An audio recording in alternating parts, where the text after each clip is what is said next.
भारत को सिंतास मुआहदे की खिलाफ वर्जी नहीं करने देंगे। पाक चीन दोस्ती दुनिया के लिए बिल्कुल वाज़ेह है। भारत जो अपने साथ बर्दाश्त नहीं कर सकता वो किसी और के साथ करने का सोचे भी ना। चीनी दफाई मबصر विक्टर गाओ ने भारतीय चैनल पर ही मोदी सरकार को खबरदार कर दिया। Victor, I did not mean that China would do anything to the Indus. What I was trying to ask you is that should India stop waters of the Indus, is China going to use Brahmaputra against India so that to come to the rescue of Pakistan? Is the Pakistan relationship that important?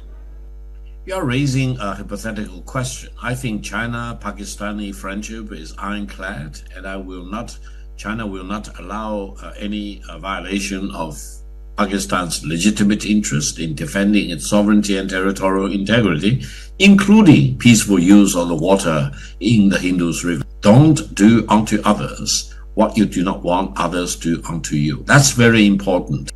Are you saying India will pay for it? Well, I've said to disregard treaty obligations and to deny water to the people in the downstream against the treaty obligation is, in peacetime, a crime against humanity. In wartime, it may be considered as a war crime.